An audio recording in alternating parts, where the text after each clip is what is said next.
Um, so, very good evening, viewers, to our live show with two guests who are very important to our lives in this particular day and age.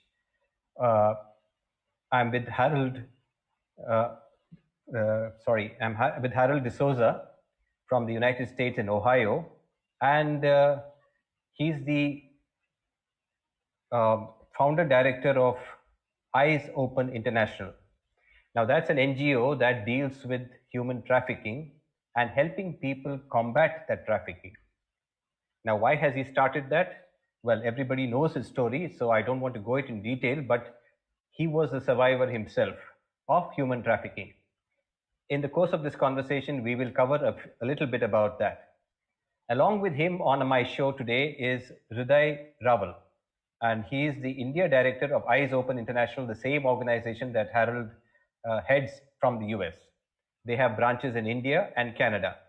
Now, why they have branches in India and Canada alone, or at least at the start of their of this organization, is something that I'm going to ask Harold a little later.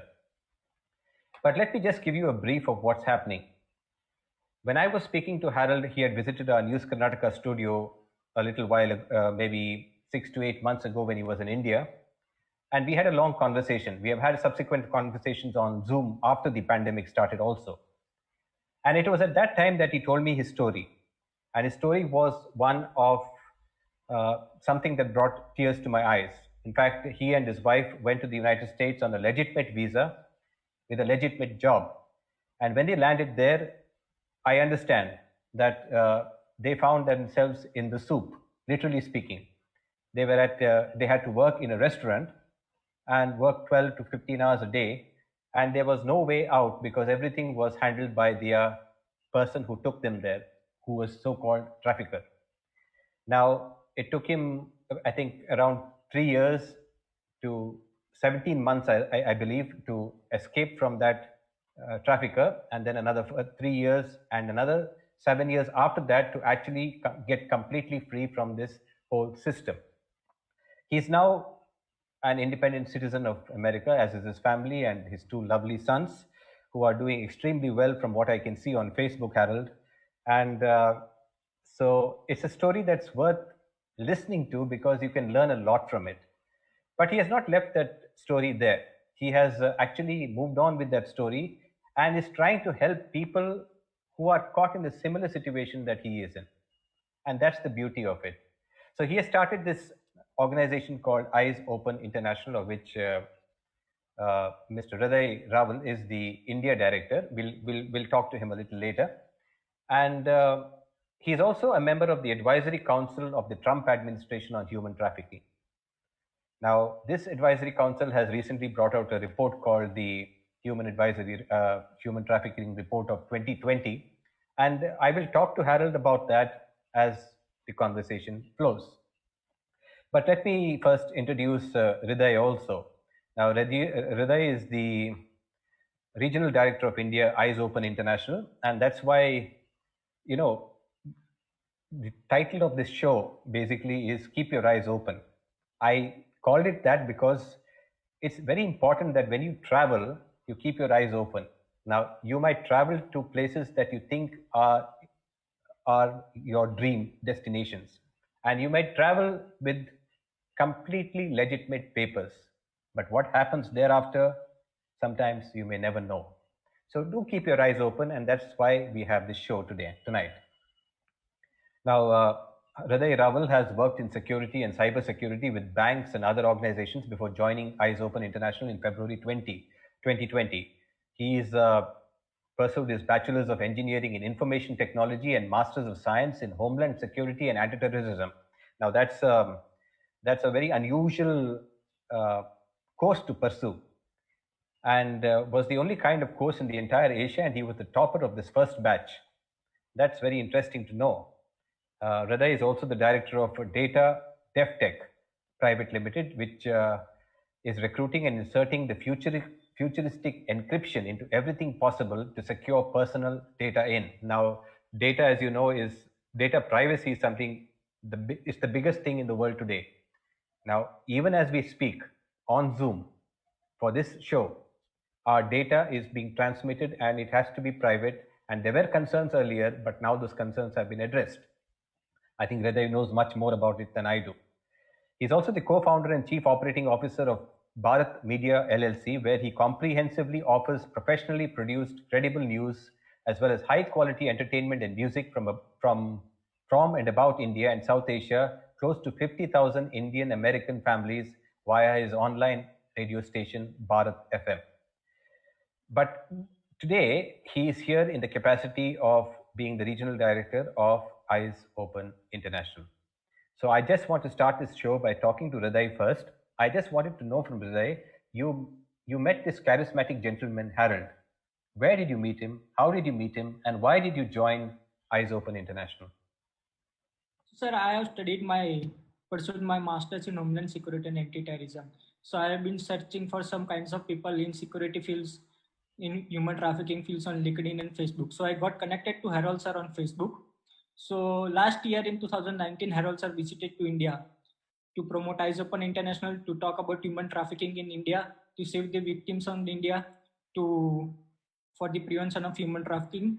So when he reached in India, we met and he asked me to organize several human trafficking programs in various schools and colleges, because the human trafficking, if we insert this thing into the child's mind, then from the beginning only he can be sure that yes, I don't have to fall into this trap and where I can lead in life. So we have done various seminars into schools and colleges. I have hosted Harold sir to my house, and thus we got connected. And after a few months, to he offered me a job as a regional director in Eyes Open International, and I was very happy because I'm in the same field. I have studied Homeland Security, where cyber security, human trafficking, physical security, everything falls into place. It is a integration of all these things into one domain, that is Homeland Security. So I was very keen and was very happy to get selected for the job. Okay, so since February 2020, you joined. That's the time you joined. What have you actually been doing for Eyes Open International in India? So I was selected on February 19, 2020. I started working sincerely on 1st March, because after working from 1st March, suddenly the COVID hits. So what we are doing right now, we are doing many virtual events. We are talking with various news medias so that we can empower many people. We can let them know that what is human trafficking and we should not fall into its prey.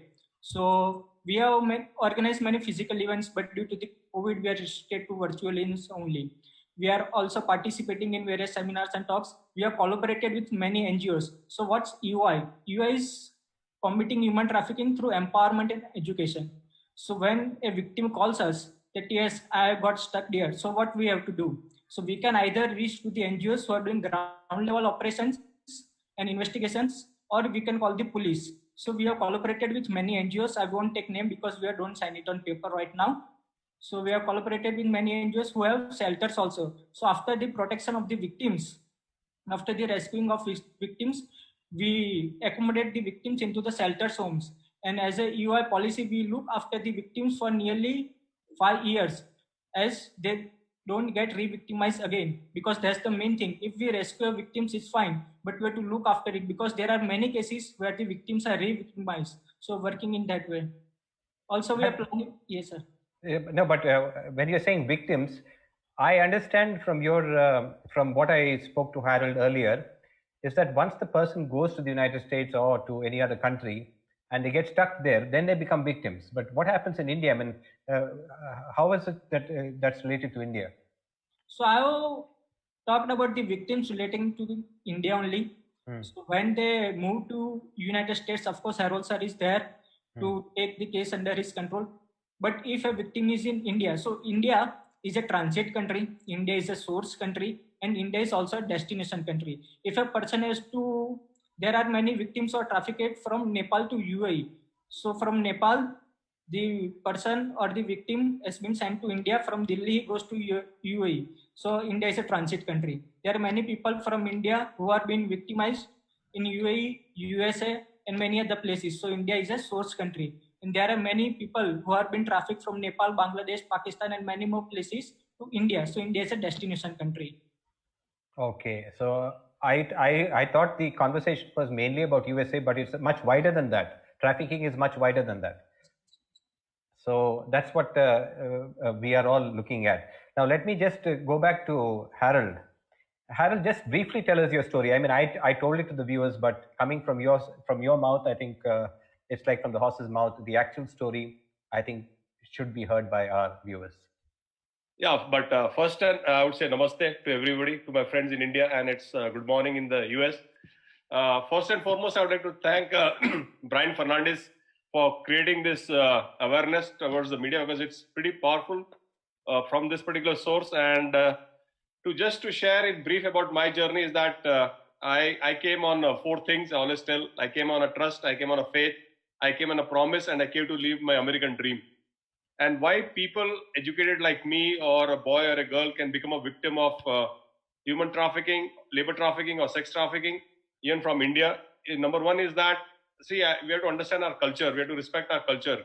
I was like born and raised in India, and my marriage is an arranged marriage. And I got married on May 29th, 1994. So always tell, I got married on four things. I got married on a trust, on a faith, on a promise, and a commitment. So this is how perpetrators, they manipulate, they trick, and they trap the victims. So I came on an H1B visa on a $75,000 salary as a business development manager. That is in 2003. That is like a mega million. And we Indians always convert like $1 into rupees. But nothing like that happened. And but anyway, my case went to the FBI. And when I came, there were 6 states in the United States of America where there was no law on human trafficking. And Ohio was one of the states. So I always tell that all long journeys start with a small step. So in 2012, the governor passed a law.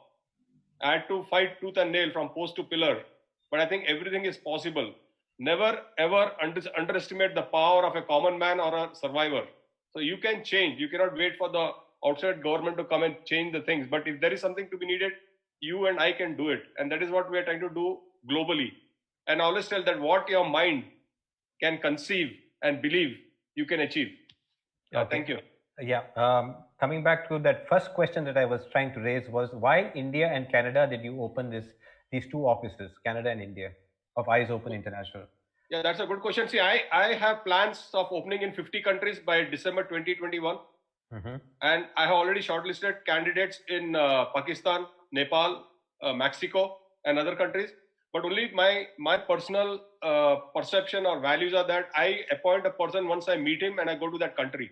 Because this is a long-term association and it's a commitment. So I had met Hriday, I had met Fiona Dixon in Canada, and that's how I already shortlisted. But this is already been implemented, because I always realize one thing, that in the United States of America, Brian, that I will and the law enforcement agencies will keep on doing or saving victims in labor trafficking lifelong. There will be no full stop. And the reason is that unless we don't stop at the source or educate people in different countries and tell them, do not enter illegally. If you enter illegally, it is hell. But if you enter legally, it is heaven.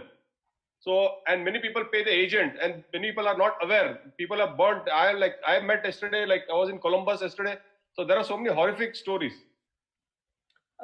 When you say survival, and you are a survivor of that, the situation in India, or maybe if you travel around South Asia, you'll find that everybody is trying to survive.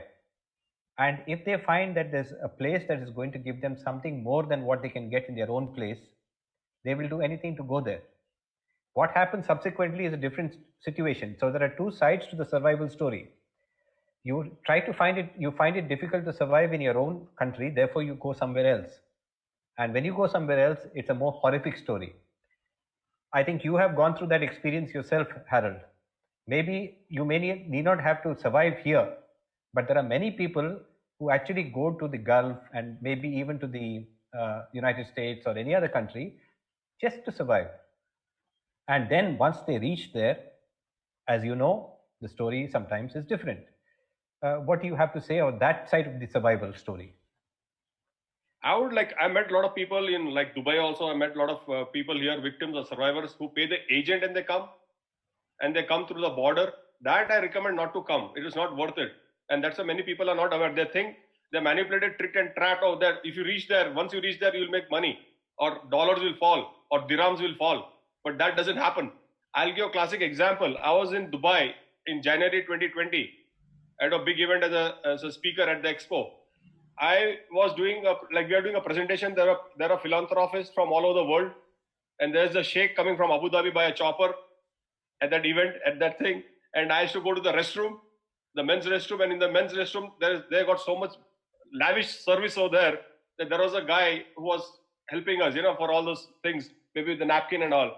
And I went a couple of times. I started a conversation. He is from Nepal, and his salary is 800 dirhams. And I thought it was per week. He said no, per month. And he paid 25,000. He said he signed on the paper paying 25,000, but they took 80,000 rupees when he came from Nepal. And I thought that he's just a small kid, and his one tooth was gone. But so he has 2 kids, and he said, I made a mistake, but now he's stuck. Now he cannot go back because he already has got debts. He's got parents there, and his lodging, boarding is taken care. But then what I'm trying to say is that I'm trying to educate, like here we are having a conference on human trafficking. And then so you have to yet respect the rules and regulations, policies, procedures, and protocols of each country. So it takes time to change because it has to come from the top. Now, I've had that experience. I've been in Saudi and I was working there actually.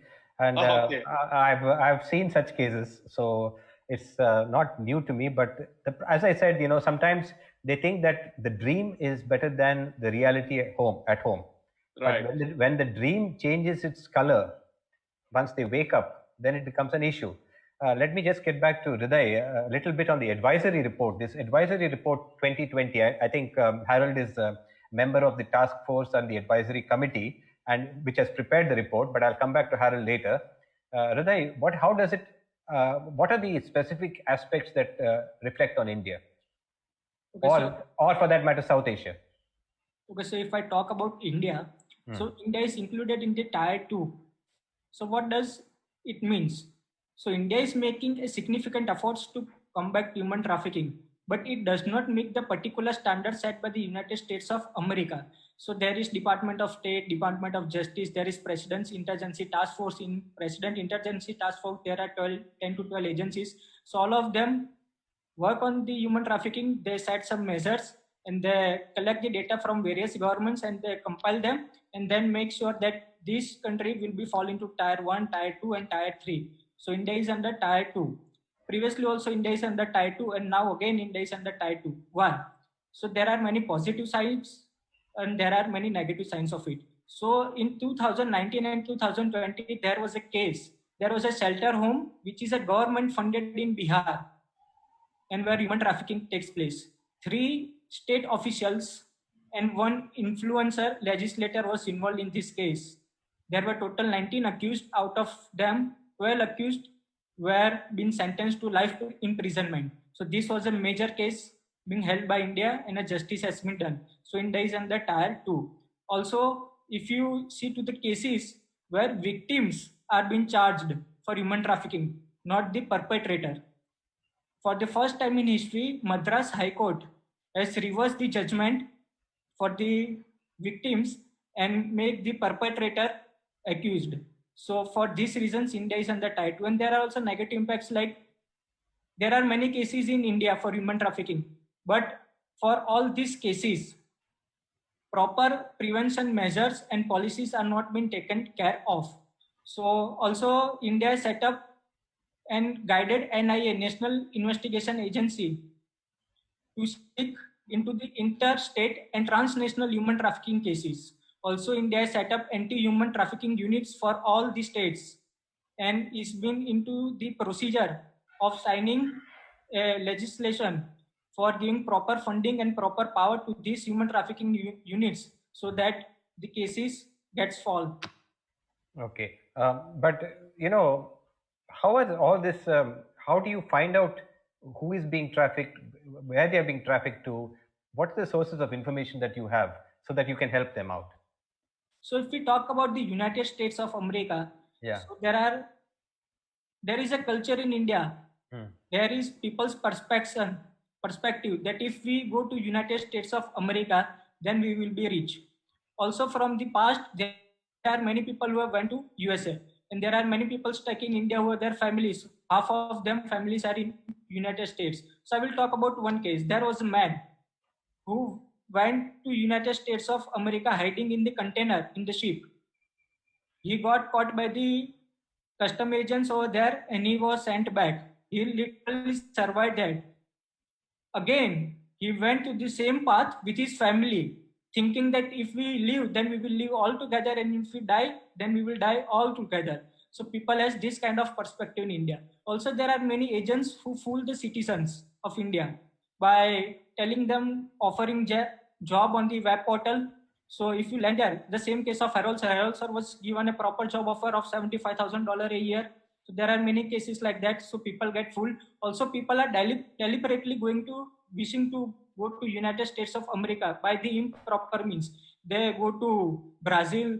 From Brazil, they go to Mexico and to United States via Amazon jungle or Brazilian jungle, and all those routes by ship in the containers.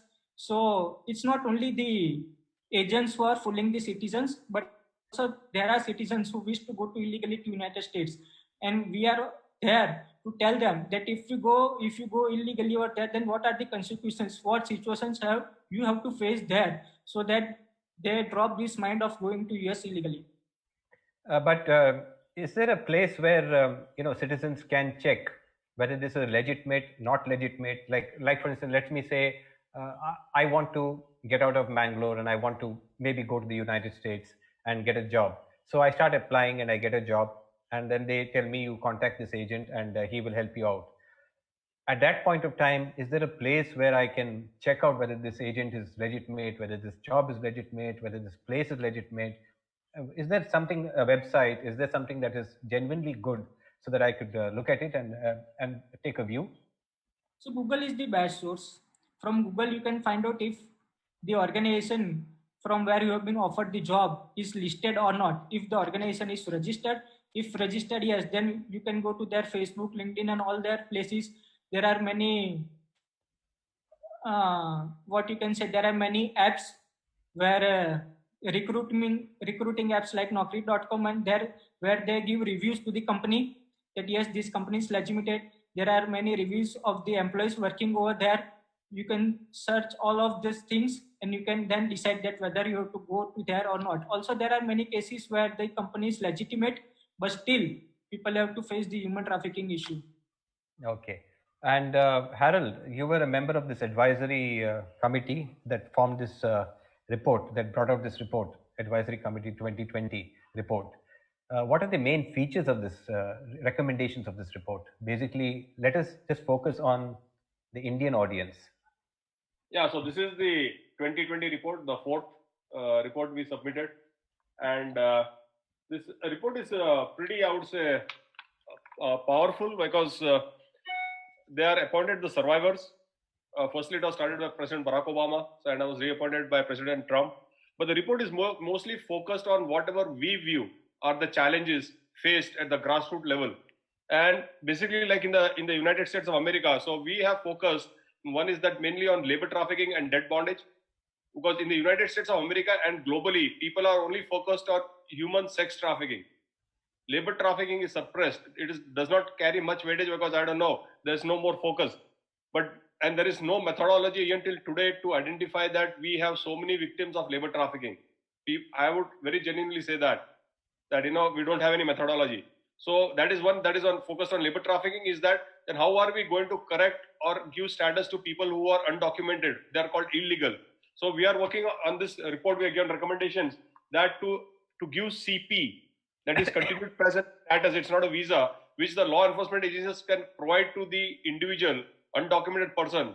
And then once they have that, they can have the U visa or the T visa, which is valid for 3 years. And within that period, they can apply for permanent residency card, the green card. And once you get your green card, you're free. And then you can apply for a US citizen. Because I have been to the same path. And many, I would say almost 100% of the victims, they do not know this. And many people here, even immigrants who are US citizens, they do not know about CP, continued presence, about U visa, T visa, the route, So that's one we are focused on. Number two is that we are focused on second generation. Because I have seen here in the US that many times the kids of the survivor, because the survivor is a father, a mother, he could be a husband, and they have a family. So the family is affected very severely. And I've seen so many kids, like I've seen so many victims from sex trafficking and labor trafficking, their kids have become suicidal. They've been separated from their parents, not knowing what the reasons are. And it's horrific. So that is one thing which I really focused on second generation in the report, because I had a family and they have accepted that, they're taking it very seriously, like how we can empower these kids, how they can be counseled, because they need counseling, they need scholarships, they need to go to school. And you should understand, Brian, that it is so much stigmatizing that I still remember when my case was going on, and then when I started to become an advocate and started talking, my kids were very upset. I didn't know. I came to know at a later stage that my kids were, I would not say abused, but I would say, like, I don't know how to say it, but they were like people, they would made a joke in the school for them. They said, hey, what? So my son came to me, especially my younger son. He was totally very upset. He said, Dad, what are you doing? And I didn't know. And then that is when I realized. Then I told him, I gave some examples. I told about that my own friend Vincent Fernandes from Goa, and there are so many people from Nepal and Mexico. I said, do you know that uncle? Do you know this? You know what happened to him? And the other uncle, he died. And I'm trying to help them. Then he said, oh, okay, Dad, okay, that's fine. But it took me a lot of time for them to educate and tell them, because I understand, but when it's for me, but when you're out in the community, people tell you for the kids a different situation. That's one. And the other focus we have done on this report is that mapping.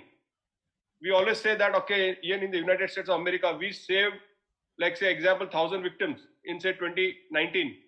But from that 1,000 victims, nobody's mapping where are they after 1 year or 2 years. Many times, 99% of the times, the victim gets re-victimized. Because there is no stability. If there is no status, like today for the U visa, the wait period is 10 years. So if 10 years, if you don't give an EAD or you don't give them employment or status, how he or she is going to survive? He cannot wait for 10 years, and the perpetrator will be behind him. That's one. Number two, we are not in mapping the perpetrators or traffickers, because at least in the US, and I think same applies in India and other countries, out of 10, 9 do not get prosecuted. They walk out in the front of the victim, out of the court, and after 6 months, they're back in the game. So there is some data which is already available, and we can pinpoint and catch them, because they're already there, the data. So that is something that, again, they have been working, and I would really like to appreciate about the United States Advisory Council, and especially about, like, Ambassador John Richmond. He's a very good guy who works on human trafficking. And I'll give small examples. I was going to India in November 2019. So I had met John Richmond in DC. I think we had to go to the White House. We are having lunch, and I just told him I'm going to India. And I said, I would like to meet the US Embassy. And he, like, just in a blink of an eye, he just told, I think in maybe 30 seconds to one of his staff members. And I was so amazed the power of the White House that they emailed, and I got an email within 24 hours from Bombay. I was going to Bombay, Hyderabad, and Delhi. So the US consulate of this thing, they invited me there. I did a presentation there at all the three places. So that is how they're willing to collaborate. In the United States of America, they're willing to collaborate with us or with any other delegates in other countries to stop this. That's one. Number two, I was going to Dubai in January. So again, I contacted them. And Ambassador John Richmond is so passionate. He knows the pulse of the victims. He knows the pain of a survivor. And at the same time, he knows the power of a survivor, what they can do. And he has dealt with the perpetrator so well that he knows everything. So that is something very important to understand, that when a person understands the feelings, sentiments, and emotions of a victim and a survivor, he can do much better. And just to break the ice, I just want to tell you that we are organizing Eyes Open International on September 18th. Hriday Raval will brief you, and I think we'll be back on the show with Ambassador John Richmond, that we have invited him as a keynote speaker on September 19th. And there are other panelists from all across the world who will be joining on the panel. Like it will be Dr. Carey from Cambridge University, London. We have Dr. Kalyani Gopal, who is the president at Chicago on one of the human trafficking units. We have PM Nair from India. So it's a very huge thing, and we are focused only on that to help people, because I've seen so many Indians here, Brian, and there are so many people coming. It's horrific. Yeah, thank you for doing this. I can understand. And this particular event that you're having is going to be a virtual event? Yes. Yeah, okay. But we are doing it in a very big way. Okay, great. I just wanted to ask you, Harold, the Constitution of the United States, each state has got its own constitution. And when the White House or the federal government proposes something, now the trickle down effect into the states, is it uniform throughout?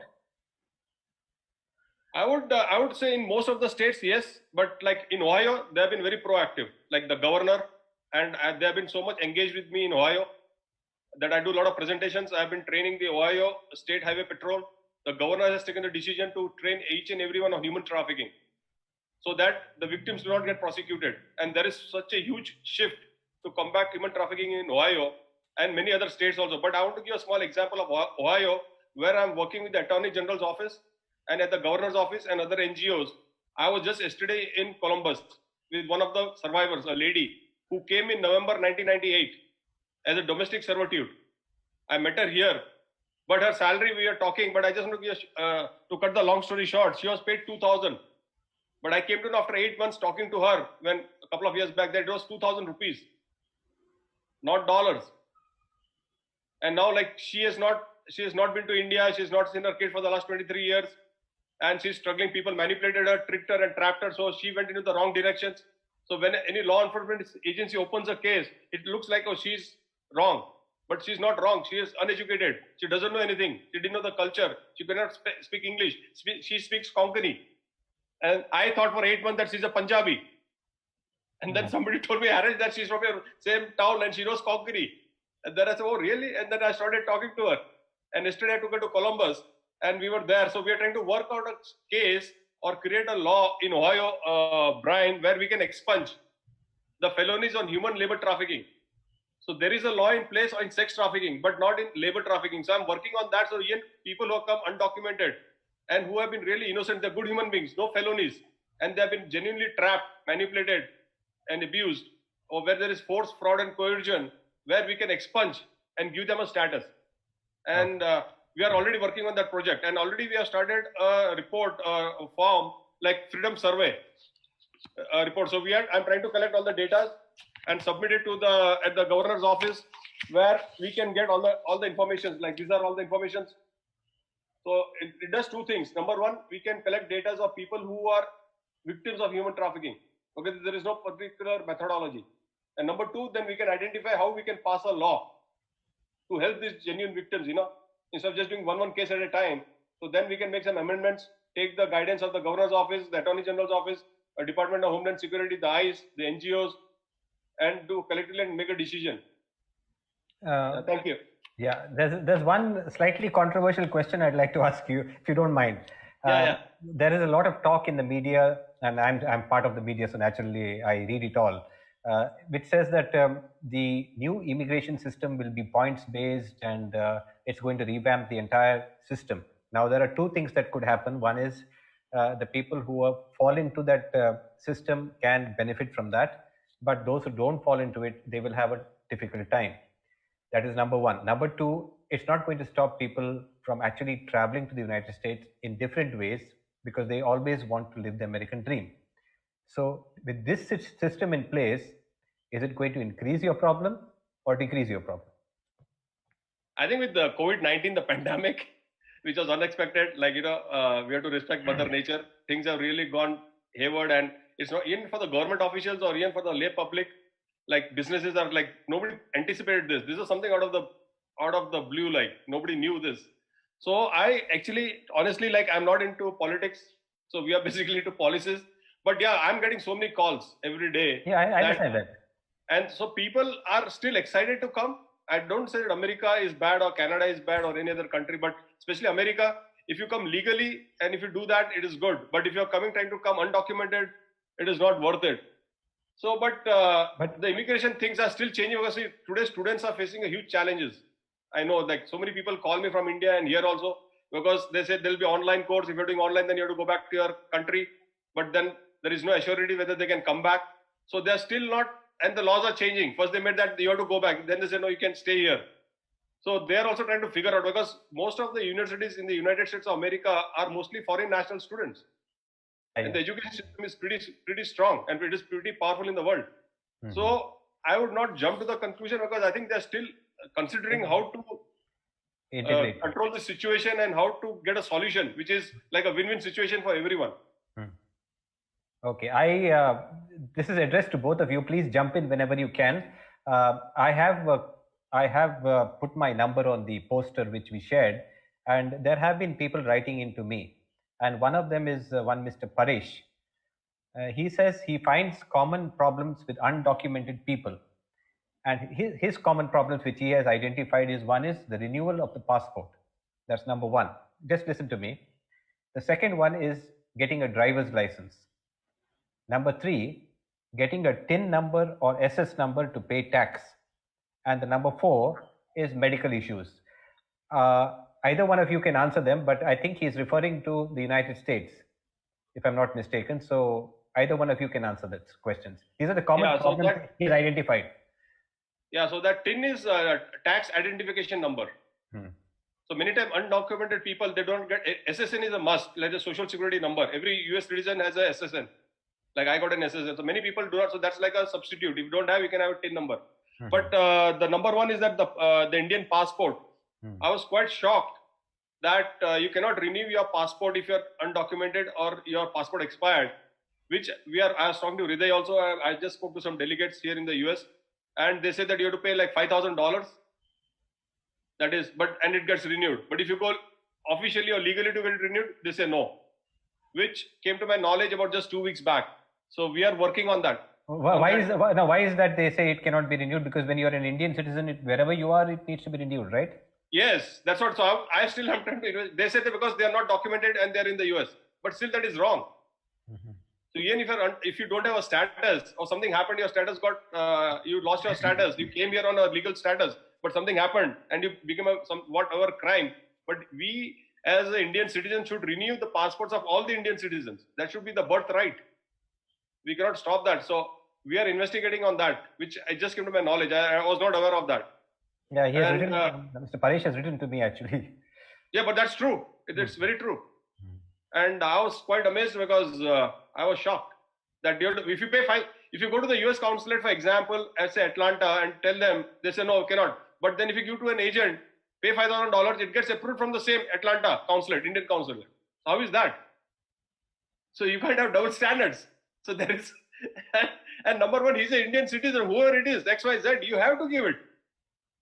And why you are trying to create another path of exploitation?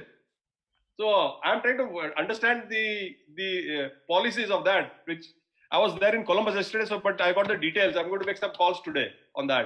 So that's one, which is very true. Number two is about the license. Yeah. So that's what I say that many times, like this lady I took because she cannot drive. So that is that's again a struggle. So if we give them a status, which I told I'm working on the expungement, once they have the status, then there is freedom, there is empowerment, then they can do stuff and they can travel. Because driving here, Brian, is like a degree. I don't know how to say it. Like if you don't have a driver's license, you cannot do anything. You might not get a job. Because driving is a must here. It's essential. So that is the thing I'm working on. The TIN number, I think they can apply for a TIN number, which I'm trying to work on the expungement, which I told you. So if that all happens, I'm trying to work mostly right now. Hello? Yeah, go ahead. Okay, so right now, I was in Columbus yesterday, so we are trying to pass a law, but in the meantime, till we do not get them a status, these undocumented people or the foreign nationals, we are working to give them medical benefits. So the medical benefits can start.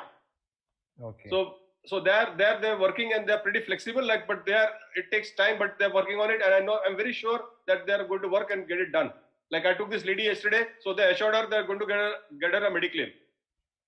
So there are certain things which is possible within the hands of the state to get all this, and they're seriously working on it. Certain things like to get them a legal status, which needs time, because it needs the consensus of the governor, the attorney generals, the law enforcement agencies, and then to be implemented. But certain things can be implemented, and we're looking into that. I hope I answered all the 4 questions. Yeah. Hriday, you would like to say something? No, sir. Not for this. Because it is related to the United States only. Yes. Okay. Now there is a Dane Peters from Canada who was written to me, and the question is, who is likely to be of trafficking? That's number one. And what is the most common tactic involved in human trafficking? That's the second question. So this is more of a general question, but if you can answer that, because it's easy for us then to identify who can be a human trafficker, and we have to be a little more careful. Sir, so your first question I didn't get you due to the internet connectivity. Who is likely to be a victim of human trafficking? Okay. So basically, in India, poverty is the main factor for getting trafficked. People are not earning much. Their families are exploited due to the various reasons, whether it may be due to cultural or due to riots or something like that. So because of that, they want to go outside of India like UAE, Russia, United States and get some job, and they can earn much more.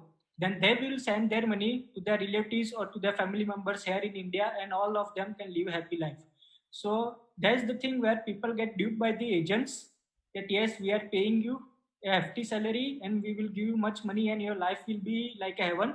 And people get trapped into all these things and they can be a potential victim of human trafficking. Okay, and what is the most common tactic that you have come across? Like, how do they actually recruit these people? How do they identify and recruit these people? So if we talk about labor trafficking specifically, Yeah. So in labor trafficking, there are many web portals like Naukri.com, Times Job, and there are many in India where they get the organization register, they place the ad, and they can recruit the victims from there. So from the South India, there are many people who are going to UAE, Saudi, Kuwait, and all of those places as working in the factory or as a domestic servitude. And that there are many who have a legal status in India who are not poor, but as a wish to earn more money, they get trafficked by these agents.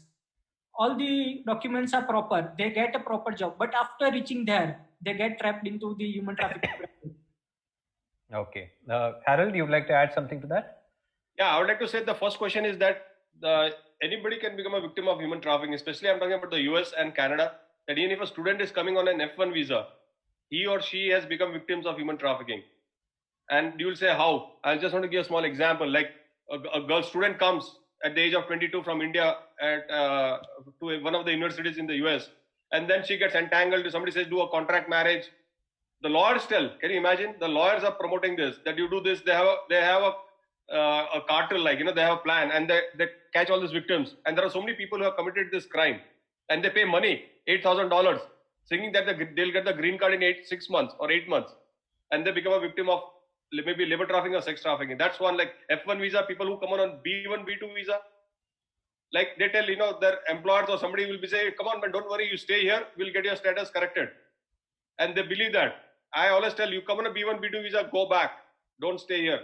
Don't do it. It's not going to happen. You're just jumping in the well. Or you're paying, many times people when they pay the agent, I say you're paying for your own graveyard or for your own coffin. So don't do that. So it can happen to anyone. So even C1D, I just met last week one person from South India. He was on a C1D visa. And he jumped, and he was in, I think he was in Florida. I met him, now he's in Cincinnati. And he came to me because I was filling that form. I said, who told you to jump? C1D visa. He said, no, I wanted to stay. I said, why? Well, then I was getting only $430 in the ship per month, and it was very laborious. But I said, that's fine, but you know that C1D visa can never be converted. Even if you get married to an American citizen or American lady, it can never be corrected.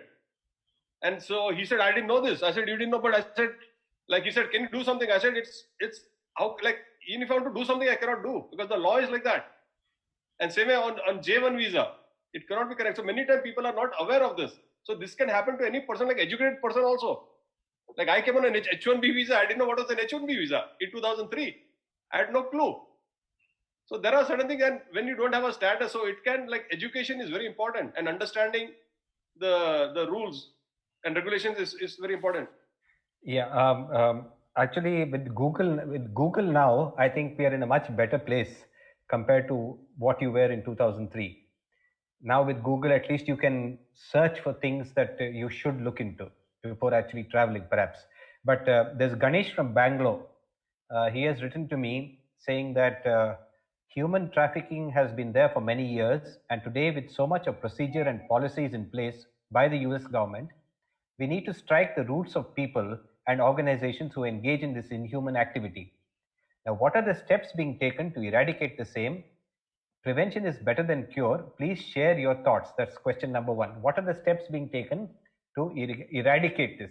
I'm not sure you can eradicate it completely, but what are the steps being taken? That's the question. The second one was a suggestion, I think. There should be more awareness as to how to travel legally to foreign country like US through YouTube videos or creating apps on the mobile. So on these 2 points, maybe Harold and Hriday can react. The first one is, what are the steps being taken to eradicate the same? Since you are a member of the advisory council, what are the steps that the US government is taking to, or the Indian government? I think Hriday can also respond on that scene. Yes. I think the law in the US has become more strict. Like there's a lot of awareness been created by this advisory council. So there is a fear factor in the mind of the traffickers. That's one. Number two, the confidence level of the victims in the United States of America has gone up. Because when they look at me and I tell them, no, like come ahead, nobody will deport you. I can get you back wages. So there has to be a bridge, and that is what we are trying to bridge the gap. And I always tell that during Obama's time, the gap was so thick, but during the current Trump administration time, the gap has reduced, but it has not come down. The gap is still there. So we are trying to bridge the gap, and that how we are bridging the gap, Brian, is that number one, I would say today, right now, the credit goes to you. What you are doing today, on this News Karnataka, this is pretty powerful. That is what we are trying to do, is that to educate people. So when there are so many people, I think, going to watch from US, Nepal, Pakistan, your show right now, they're watching, and a lot of the Americans also. So this is something very powerful tool, that media, that it reaches the common man and they understand what's going on. So that is how we are trying to eliminate, and that's how we started this Eyes Open International, a non-profit. That is, we are looking at prevention, education, protection, and empowerment of community members. So it is better to be safe than sorry. Okay, are you looking at preparing some videos and putting them on YouTube and things like that?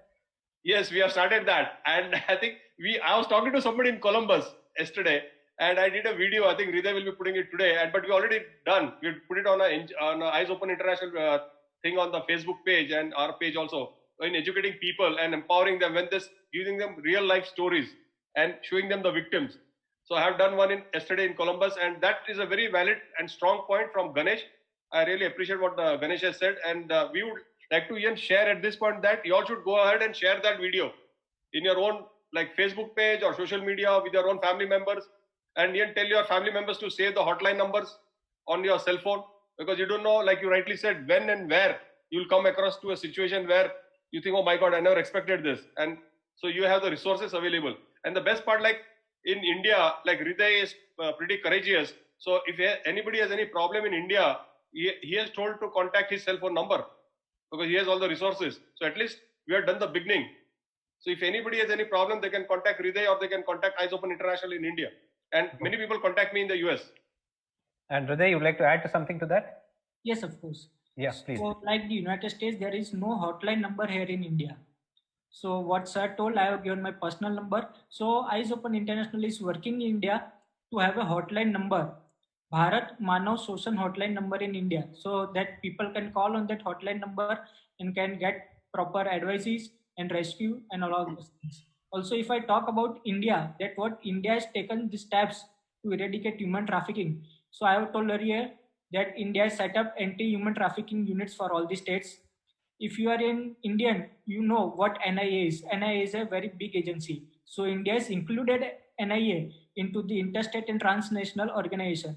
Also, if you visit www.stophumantrafficking, let me read it, stophumantrafficking-mha.nac.in, then there are 10 to 12 advisories. The central government has allocated these advisories to every state, and they are working on it very finely. But because the integration of all these advisories are not together, everyone is not working together, so the cases are being raising more and the judgments are not being proper. So we have to work on those cases. Okay. I just want to, I think Fiona Dixon is your Canada head. Is Fiona Dixon your Canada head, Harold? Yes. Yeah, okay. She has also written to me. One question, of course, you've already answered. How do traffickers recruit their victims? That's already been answered. But she has asked me two other questions, which she would like you all to respond to on the show. One is, why do victims of trafficking not run away? That's the first question. And the second one is, should trafficked people avoid the police? The first one is, why do victims of trafficking not run away? And should they avoid the police? It's both are related actually, but if you can respond, Harold. Yeah, I think like why they don't run away is that they're always under the control of the perpetrator. You have to understand the psychology. I always say like the frog in a well. Like the frog thinks there's everything. Same way the victim thinks that he or she is under the control of the perpetrator, and they control them so well that even if it's in the case of labor trafficking or sex trafficking, if they're moving from one state to another or if they're going out, they will not talk. They're feared. Like in the US, in labor trafficking, the traffickers or perpetrators tell them four things. That number one, I'll get you arrested. Number two, I'll get you handcuffed. They make it like that. Number three, I'll get you jailed and deported. And they call them illegal. So they're brainwashed. And I always tell you, I give the example of the elephant from Mangalore. You know, like you have those elephants, they're tied with the thick chain when they're small. And they try to run, they try to bruise, they bleed, but they give up, that they think that I cannot run. You know, but the same elephant after 5 years is tied with just with a jute rope. And the same elephant just puts his leg up and down on the same leg and thinking that it cannot break. And in the mind. So the same thing, it's all in the mind. That's why I tell that you have to have the fight and fear. Like you should fight for the freedom. You should not fear. And you should always come out and run. You should always contact the police or the law enforcement agencies or the hotline number, and they will not prosecute you. You have to tell them. And many times, Brian, the problem is that the victim himself or herself does not know that he or she is a victim of human trafficking. Because many times this concept is too big. They don't know what is human trafficking. You tell them, you go to a Mexican in US or in Cincinnati here and you meet him on the street and you can make out that he's a victim of labor trafficking. You say, amigo, hey, kapasa amigo, are you a victim of human trafficking, labor trafficking? He said, no, I know. Then he said, okay, what do you do? Oh, I work in a restaurant. Man, oh, good, man. So what do you do at the restaurant? He said, I do dishwashing. I said, oh, good. So what time do you go? He said, I go in the morning, 9 o'clock. Oh, what time you come back? 11 o'clock. Oh, good, man. So you got Saturday, Sunday off? He says, no, I work all 7 days. Oh, good. Then we say, how much money you get? He said, $1,200. He said, oh my God, that's mucho money. He says, no, man, de mucho trabajo, poquito dinero. Then I said, why? So I said, like weekly, 7 days money is too good, man. Well, then, no, I get salary per month. So now when you say salary per month, you calculate the hours yourself. There itself you can make out that he is a victim of human labor trafficking. But then if you go and talk to somebody, anybody, even myself, like when somebody tells you, just don't know, because your mind is so much becomes like a vegetable that you can't think. So they should go to the cops, and people get scared. I tell them, call. Nobody will prosecute you, or call the hotline numbers. There are in Canada also. There's a hotline number. There's a hotline number in India. There's a hotline number in the US. So people will guide you. But that is how people take advantage. The traffickers, they know that these people will not call. They're scared. But I always tell. That's why we are doing this show. So people, when they listen, they'll call. And I have helped so many people here in the US. When I say help means I got them connected. And they got the resources, and they themselves are so shocked. Like this lady yesterday was crying. She couldn't believe it. The first time, Brian, she's above 70 plus, right? Well, the first time when I was driving her back, the first time, Harold, she was telling me, Puta, that, I feel so relieved because I told so many lies. The first time I told the truth, I said, you tell the truth. And she told the truth, and she was saying, my God, first time I thought, my God will forgive me. And I told so many lies, and I felt so good now. I feel today, first time I'll sleep well, she said. She's here for 23 years. Well, today, first night, I'm going to sleep well because I feel relieved. I feel that burden is gone from my chest.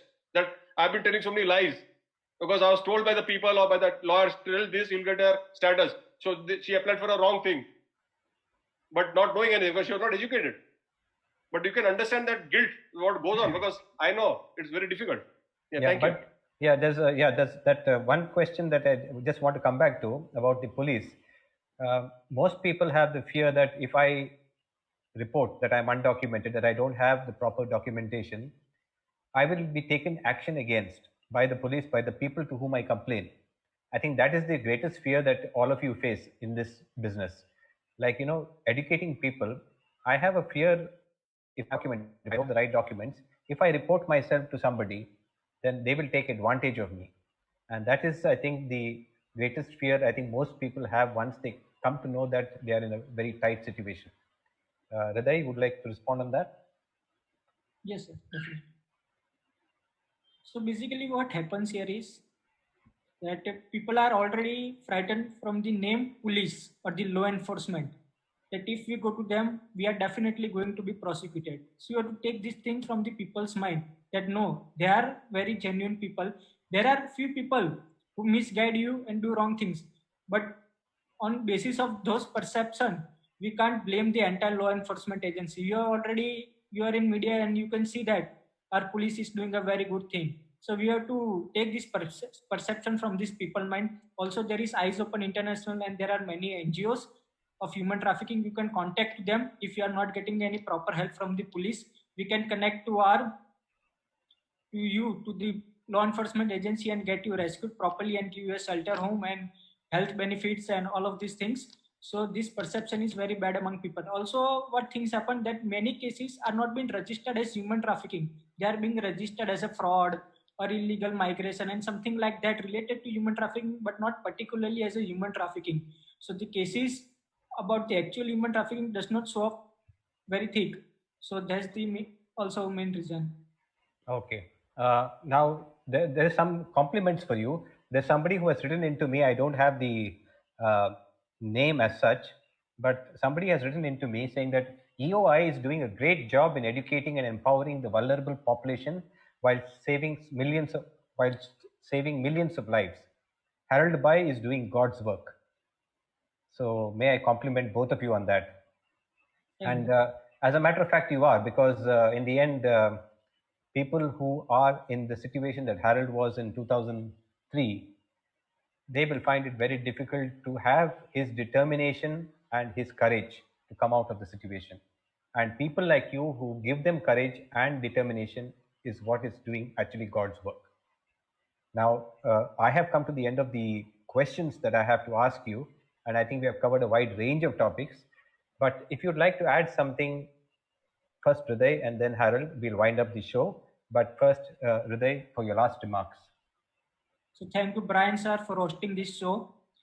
Due to this, we can connect lots to many people virtually and can educate them and empower them and tell them that yes, Eyes Open International is there. We are ready to help you, but you have to just get yourself connected to UI. And also, as Harold sir told, we are planning to do a September 18th event. We will be inviting you also. We will inviting all our viewers. It's basically on the human trafficking, the untold. Whatever is untold in the human trafficking domain, we will be speaking the truth directly to our audience. So there are many panelists. There is a Dr. PM Nair, who is a very huge man. He was the former secretary to the late Dr. APJ Abdul Kalam, and he is an anti-human trafficking specialist. There is Dr. Kerry, who is a director of Cambridge University on human trafficking.